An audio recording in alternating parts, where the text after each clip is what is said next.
The recipe for glass combines several natural raw materials. The main ones are silica sand, soda ash, and limestone. Silica sand usually makes up about 45% of the batch. The soda ash helps melt the silica evenly.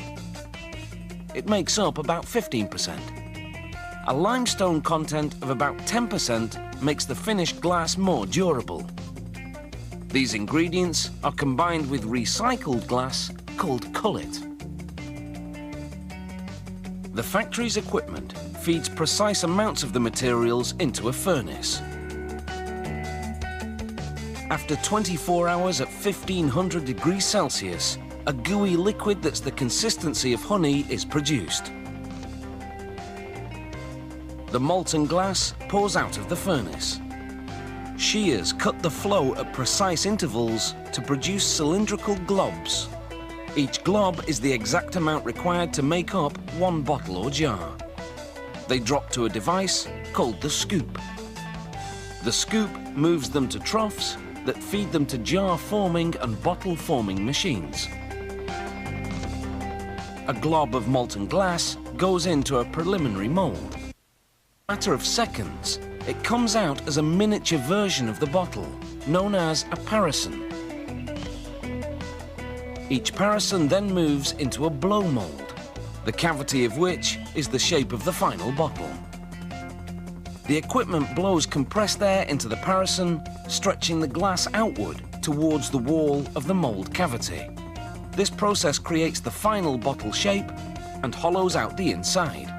These are amber-coloured beer bottles. The colour is produced by adding small amounts of iron, sulphur and carbon to the glass mix.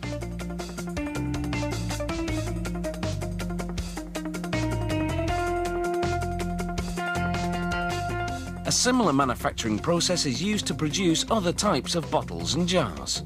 In this run, the company is making 375 milliliter wine bottles out of clear glass. This run is producing bottles also out of clear glass.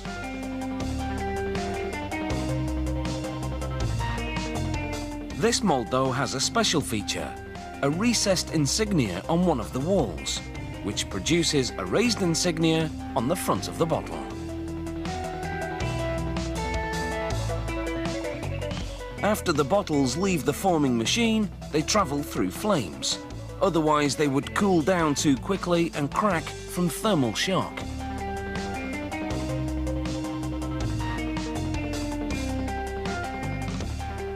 A loader now gently pushes the bottles into what's called an annealing layer. The bottles cool at a controlled rate as they move through the layer. This gradually releases the stress from the glass.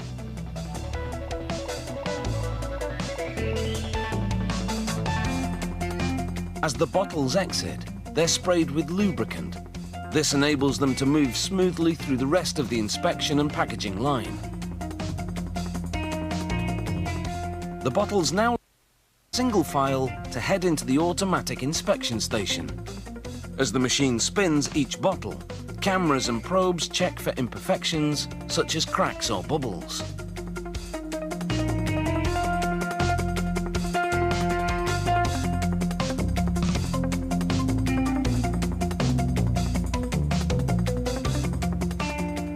The inspection equipment then examines the top to check dimensions and ensure the threads for the screw cap are molded correctly. Before shipping, each bottle gets a final visual inspection. The proportion of cullet in glass can be as high as 90%.